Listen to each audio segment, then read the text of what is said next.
আসসালামু আলাইকুম সুপ্রিয় দর্শক, চলে আসলাম এই মুহূর্তে পাওয়া সবচেয়ে গুরুত্বপূর্ণ আবহাওয়ার নতুন আপডেট নিয়ে। এবার ঈদের আগেই আসতে চলেছে ভয়ানক কালবৈশাখী ঝড়। আগামী 10 থেকে 15ই মার্চের মধ্যে বাংলাদেশের 8 বিভাগের 64 জেলাতে হতে পারে বৃষ্টি এবং সেই সাথে ঘন্টায় 80 থেকে 90 কিলোমিটার বেগে কালবৈশাখী ঝড় এবং থাকতে পারে শিলাবৃষ্টিও।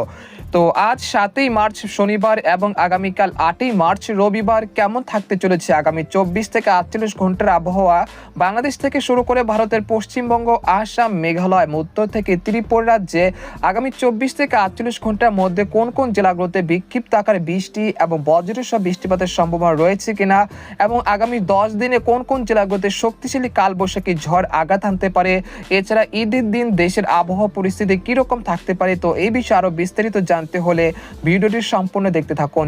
আর আপনি কোন জেলা থেকে এই খবরটি দেখছেন অবশ্যই আপনার জেলার নামটি আমাদের কমেন্ট বক্সে জানিয়ে দিবেন।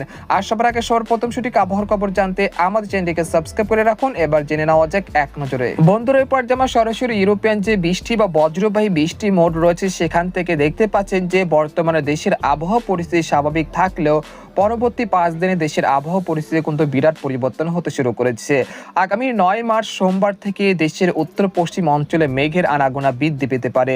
বিশেষ করে পঞ্চগড়, ঠাকুরগাঁও, দিনাজপুর, পঞ্চগড়, তারপর হচ্ছে গাইবান্ধা, কুড়িগ্রাম এই অঞ্চলে বেশ কটি জেলাতে আগামী 9 মার্চ সকাল থেকে সন্ধ্যার মধ্যে বিক্ষিপ্ত আকারে বৃষ্টি বা বজ্রসহ বৃষ্টিপাত হতে পারে।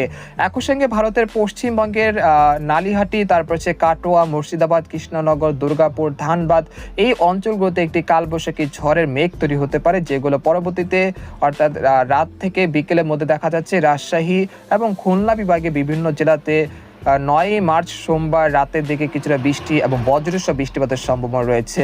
তবে এই দিন ময়মনসিংহ, সিলেট, ঢাকা, খুলনা, বরিশাল, চট্টগ্রাম বিভাগে সেরকম বৃষ্টিপাতের সম্ভাবনা তেমন লক্ষ্য করা যাচ্ছে না। তবে পশ্চিমী যে জেলাগুলো রয়েছে সেখানে খুব সামান্য বৃষ্টিপাত হলেও হতে পারে।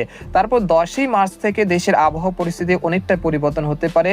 বঙ্গোপসাগরে একটি বিপরীত ঘূর্ণাবর্ত তৈরি হতে পারে, আর এখানে একটি পশ্চিমী ঝঞ্ঝা অবস্থান করতে পারে, যার ফলে দেখা যাচ্ছে যে দেশের বিভিন্ন অঞ্চলে জলীয় বাষ্পের আর্দ্রতা বৃদ্ধি পেতে পারে এবং দেশের বিভিন্ন অঞ্চলে গরমের তীব্রতা কিছুটা বৃদ্ধি পেতে পারে আগামী 10ই মার্চ। তবে আগামী 10ই মার্চের পর থেকে দেশের বিভিন্ন অঞ্চলে বৃষ্টিপাত হতে পারে, এর ফলে গরমের তীব্রতা অনেকটা কমে যেতে পারে। 10ই মার্চ বিকেল বা সন্ধ্যার দিকে দেখা যাচ্ছে রাজশাহী বিভাগে 2-1টি জেলাতে বৃষ্টি বা বজ্রসহ বৃষ্টিপাত হতে পারে। বিশেষ করে রাজশাহী, চাঁপাইনবাবগঞ্জ, সিংড়া, পাবনা, সিরাজগঞ্জ, তারপর হচ্ছে শালকুপা, মেহেরপুর, চুয়াডাঙ্গা এই অঞ্চলে 2-1টি জেলাতে। শুধু তাই নয়, 10 বা 11 তারিখ বৃষ্টিপাতের সম্ভাবনা থাকলেও ঈদের দিনও দেশের বিভিন্ন অঞ্চলে কালবৈশাখী ঝড়, শিলাবৃষ্টি এবং বজ্রপাতের পূর্বাভাস দিয়েছে বাংলাদেশের আবহাওয়া দপ্তর। তো 10ই মার্চ বিকেলের দিকে দেখা যাচ্ছে রাজশাহী বিভাগে বিভিন্ন অঞ্চলে বৃষ্টি বা বজ্রসহ কালবৈশাখী ঝড়ের সম্ভাবনা রয়েছে। তারপর 11ই মার্চ সকালের দিকে দেখা যাচ্ছে যে একটি ভয়ানক কালবৈশাখী ঝড় তৈরি হতে পারে রাজশাহী, সিংড়া, বগুড়া, মহাদেবপুর, তারপর সিরাজগঞ্জ, শালকুপা, নাগারপুর, তারপর মেহেরপুর এই অঞ্চলে বেশ কটি জেলাতে ঘন্টায় 80 থেকে 90 কিলোমিটার বেগে একটি কালবৈশাখী ঝড় তৈরি হতে পারে, যেটা ভোর 5টা বা 6টার মধ্যেই ঢাকা, ময়মনসিংহ এইসব বিভাগের সবকটি জেলাতে উত্তর পশ্চিম দিক থেকে ঘন্টায় 80 থেকে 90 কিলোমিটার বেগে দমকা ও ঝড় হওয়ার সাথে তীব্র বজ্রপাত এবং ভারী বৃষ্টিপাতের সতর্কতা রয়েছে ফরিদপুর, মাদারীপুর, ঢাকা, কাপাসিয়া, কিশোরগঞ্জ, ময়মনসিংহ, তারপর রয়েছে কুমিল্লা, ব্রাহ্মণবাড়িয়া, তারপর এখানে হচ্ছে মতিরহাট এই অঞ্চলগুলোতে। তাই অবশ্যই আগামী 11ই মার্চ বুধবার সকালের দিকে আপনারা পূর্ব প্রস্তুতি নিয়ে রাখবেন। যাদের মাঠে ফসলের জমি রয়েছে সেখানে নিরাপদভাবে সেগুলো সংগ্রহ কিছু করে রাখবেন, না হলে এই বৃষ্টিপাতের কারণে আপনাদের কিছুটা ক্ষয়ক্ষতি হতে পারে, অর্থাৎ যে ঝড় বইতে পারে যে সেই ঝড়ের কারণে কিছুটা ক্ষয়ক্ষতির আশঙ্কা রয়েছে আগামী 11ই মার্চ। এরপর 11ই মার্চে দেখা যাচ্ছে যে সকাল 8টা বা 9টার দিকে চলে আসলাম, আসার পরে দেখতে পাচ্ছি যে সেই শক্তিশালী কালবৈশাখী ঝড় খাগড়াছড়ি, রাঙ্গামাটি, চট্টগ্রাম, সন্দ্বীপ, হাতিয়া, নোয়াখালী, ফেনী, চাঁদপুর, কক্সবাজার, কুতুবদিয়া, মহেশখালী, টেকনাফ এই অঞ্চলগুলোতে পৌঁছে গেছে। অর্থাৎ 11ই মার্চ বুধবার সেই কালবৈশাখী ঝড়ের কারণে যাদের মাঠে অর্থাৎ যারা টেকনাফ, তারপর হচ্ছে কক্সবাজার, কুতুবদিয়া এই অঞ্চলে যারা লবণ চাষিরা রয়েছেন তাদের কিছুটা ক্ষয়ক্ষতি হতে পারে এই বৃষ্টিপাতের কারণে। তাই আপনারা সেই অনুযায়ী পূর্ব প্রস্তুতি নিয়ে রাখবেন। আর যারা ইট ভাটা রয়েছেন তারাও পূর্ব প্রস্তুতি নিয়ে রাখবেন। তারপর 11ই মার্চ দুপুর 1টা দিকে দেখা যাচ্ছে যে আবারও কিছুটা বৃষ্টিবাহীর সম্ভাবনা রয়েছে রাজশাহী, তারপর খুলনা এবং ভারতের পশ্চিমবঙ্গে বিভিন্ন জেলাতে। এখানে কিছুটা বজ্রবাহী মেঘের সেল তৈরি হতে পারে, যেগুলো 11ই মার্চ বুধবার সন্ধ্যা বা রাতের দিকে রাজশাহী এবং খুলনা বিভাগে বিভিন্ন অঞ্চলে বৃষ্টিপাত হতে পারে। এছাড়া রাত 11টার পর থেকে রংপুর, কুড়িগ্রাম, পঞ্চগড়, ঠাকুরগাঁও, তারপর হচ্ছে মালদহ, দিনাজপুর, তারপর হচ্ছে ভারতের বিহার সংলগ্ন বেশ কয়েকটি জেলাতেও বৃষ্টিপাতের সম্ভাবনা রয়েছে।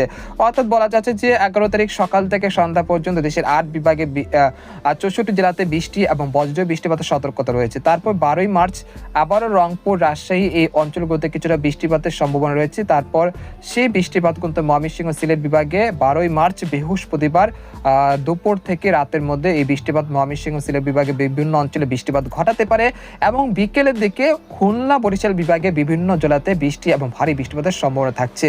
তারপর 13ই মার্চ দেখা যাচ্ছে ময়মনসিংহ, সিলেট এবং ভারতের উত্তর অঞ্চলের আসাম, মেঘালয়, গোয়ালপাড়া, গুয়াহাটি এই অঞ্চলগত বৃষ্টি এবং ভারী বৃষ্টিপাতের সতর্কতা রয়েছে। তারপর 14 থেকে 15ই মার্চ দেখা যাচ্ছে দেশের উত্তর অঞ্চলে বিভিন্ন জেলাতে বৃষ্টি এবং বজ্রসহ বৃষ্টিপাতের সতর্কতা রয়েছে। তবে ঢাকা, খুলনা, বরিশাল, চট্টগ্রাম এই অঞ্চলগুলোতে বৃষ্টিপাতের সম্ভাবনা তেমন দেখা যাচ্ছে না। তবে আগামী 17 বা 18ই মার্চে দেশের বিভিন্ন অঞ্চলে আবারও শক্তিশালী কালবৈশাখী ঝড় আঘাত আনতে পারে এবং যেটা পরবর্তীতে ঈদের আগ পর্যন্ত বা ঈদের পরের দিন বা ঈদের আগের দিন পর্যন্ত এরকম সম্ভাবনা থাকতে পারে। তবে সেটা আপনাদেরকে পরবর্তী আপডেটে জানানোর চেষ্টা করব। এই পর্যায়ে আমরা সরাসরি উপগ্রহ চিত্রে চলে আসলাম, দেখব এই মুহূর্তে দেশের আবহাওয়া পরিস্থিতি কিরকম রয়েছে। এই মুহূর্তে দেখা যাচ্ছে রাজশাহী বিভাগে চাঁপাইনবাবগঞ্জ, পাবনা, তারপর হচ্ছে সিরাজগঞ্জ, বগুড়া এই অঞ্চলগুলোর 2-1টি জেলাতে বিক্ষিপ্ত আকারে কিছুটা মেঘমালার সৃষ্টি হচ্ছে। তবে এই মেঘ থেকে কোনো রকম বৃষ্টিপাতের সম্ভাবনা তেমন দেখা যাচ্ছে না, যদি হলেও লালপুর, তারপর পাবনা, পটিয়া, রাজশাহী এই অঞ্চল 2-1টি জেলাতে খুব সামান্য বৃষ্টিপাত হতে পারে আজ সন্ধ্যার মধ্যে। তাছাড়া ঢাকা, খুলনা, বরিশাল, ময়মনসিংহ, সিলেট, রংপুর বিভাগের অধিকাংশ জেলার আকাশ অনেকটা পরিষ্কার থাকতে পারে আজ সন্ধ্যা পর্যন্ত এবং চট্টগ্রাম বিভাগের খাগড়াছড়ি, রাঙ্গামাটি, বিলাইছড়ি, কক্সবাজার এই অঞ্চলের 2-1টি জেলার আকাশ কিছুটা মেঘলা থেকে মেঘাচ্ছন্ন থাকতে পারে। তবে বৃষ্টিপাতের সম্ভাবনা আপাতত দৃষ্টিতে দেখা যাচ্ছে না। এই মুহূর্তে বঙ্গোপসাগর স্বাভাবিক রয়েছে এবং দেখা যাচ্ছে যে ভারতের মধ্য ভারতেও কিন্তু সেরকম পশ্চিম ঝঞ্ঝা তৈরি হওয়ার সম্ভাবনা দেখা যাচ্ছে না। পরবর্তী 5 দিনে বঙ্গোপসাগর কিছুটা উত্তাল হতে পারে এবং বাংলাদেশ এবং পশ্চিমবঙ্গের দিকে কিছুটা জলীয় বাষ্প ঢোকার আশঙ্কা রয়েছে এবং যার ফলে মেঘমালা তৈরি হবে এবং এর থেকে আগামী 11ই মার্চ থেকে 15ই মার্চের মধ্যে দেশের বিভিন্ন অঞ্চলে কালবৈশাখী ঝড়, শিলাবৃষ্টি এবং বজ্রপাতের আশঙ্কা রয়েছে। এরপর যে আপনাদেরকে ইউরোপিয়ান যে তাপমাত্রার যে মডেলের পূর্বাভাস রয়েছে সেখান থেকে দেখানোর চেষ্টা করছি।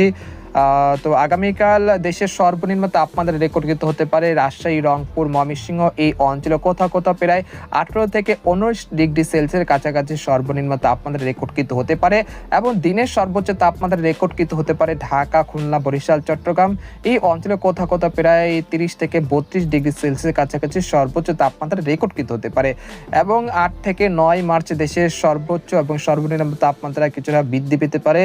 আরেকটি মডেল পূর্বাভাস দেখানোর চেষ্টা করছি। তো এখান থেকে আগামী 9 থেকে 10 মার্চ দেশের বিভিন্ন অঞ্চলে রাত এবং দিনের তাপমাত্রা সর্বোচ্চ 2 থেকে 3 ডিগ্রি সেলসিয়াস পর্যন্ত বৃদ্ধি পেতে পারে। তারপর 11 তারিখ সকালের দিকে দেশের বিভিন্ন অঞ্চলে কালবৈশাখী ঝড় এবং শিলা বৃষ্টিপাতের কারণে দেশের বিভিন্ন অঞ্চলে তাপমাত্রা অনেকটা কমে যেতে পারে এবং এই ধারাবাহিকতা আগামী ঈদের আগ পর্যন্ত চলমান থাকার সম্ভাবনা রয়েছে। তো আজকের খবর এখানে শেষ করতে চাচ্ছি, আর খবর বৃদ্ধি করতে চাচ্ছি না। সবাই ভালো থাকুন, সুস্থ থাকুন, আল্লাহ হাফেজ।